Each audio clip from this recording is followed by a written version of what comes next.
Fa miarabantsika tsirairay avizay amin'ity talata fa 12 volana septambra ity fifaliana no andraisana anao isa-tokantrano naiza inono fandaran'izao dia maniry sy mirary ny soa indrindra ho anao manjakariva. Alohan'ny dirantsika ny amin'ny mofinainana io dia hivavakisika. I Tompo Andriamanitra io ny saotra ny dera ny lahaza, ny aja sy ny voninahitra natolotra ianao ilay Andriamanitray, ianao ny loharaninaina. Afantatray fa raha miankina aminao izay dia ho velombelona tokoa hatrany satria ianao ny manome ny hery rehetra. Misaotra anao ihany koa izay mbola mamposaka ny famindramponay amin'ny famindramponao aminay tsirairay avy.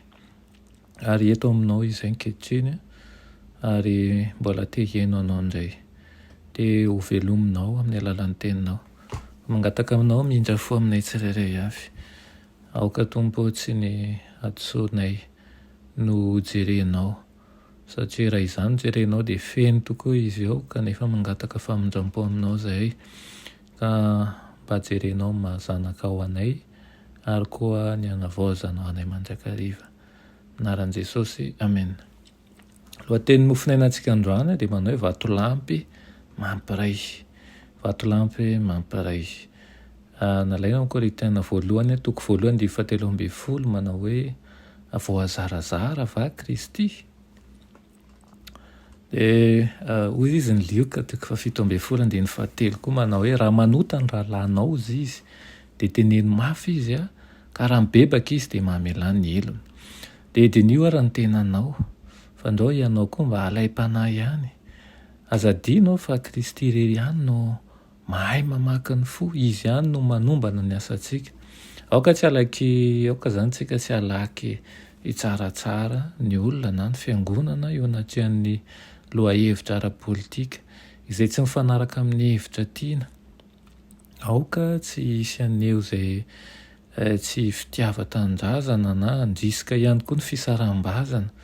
Tsy azon'ireo izay mijoro eo ambanin'ny fanevan'i Kristy ny mijoro eo ambanin'ny faneva hafa. Natao anaiky ny fahefana faratampon'ny ilay mpanjakan'ny mpanjaka sy tompon'ny tompo izy ireo. Tsy ilain'izy ireo ny miantso an'i Kaisara na miantso an'i Pilato hamala an'ireo olom-boafidiny izay mitalao aminy andro manalina Kristy amin'ny fotoanany. Vatolampy mampiray manko i Kristy. Izy ilay vato fehizoro amin'ny fotoana rehetra. Izao ny voalazan'ny Timoty toko 2:1-4 aminaran'i Jesosy.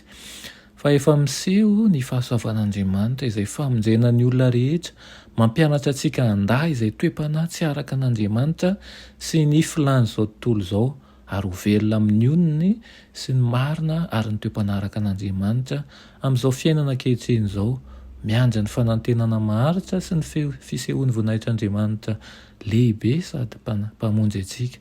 Dia Jesosy Kristy izay nanolotra ny tenany hamonjy antsika mba hanavotany antsika ho afaka minota rehetra sy hanadiovana izay olona ho an'ny tenany sady ho mazoto indrindra amin'ny asa tsara izany. Dia hoy manko i Paoly nanontany hoe voazarazara va Kristy izy move tsy iray ihany izany ny filohantsika ra-panahy. Raha reraka amin'ny fo dia aoka izy hivavaka manao ento aho ho any amin'ny vatolampy izay avo ka tsy tratrako. Sarobidy ny sorom-panavotana nataon'i Kristy, ny raha nalatsanao antsika ihany koa ary sarobidy ny fahamendrehany manavitra, sarobidy ihany koa ny fahamarinany manamasina, sarobidy ihany koa ny fahafenony sy ny fahatanterahany mandrakizay. Tsy misy tsony izany na jiosy io, na grika io, na andevy io, na tsy andevy io, na lahy io, na vavy io, na avy amin'ny firenena aiza io, na aiza io, na ampovoan-tany na ny sisintany, fa iray avokoa isika rehetra ao amin'ny Kristy Jesosy izay lohantsika. Amen. Riranay masina tsara indranitra mbola misaotra anao izay eny amin'izany teninao izany. Ianao tokoa ilay vatolampy mampiray.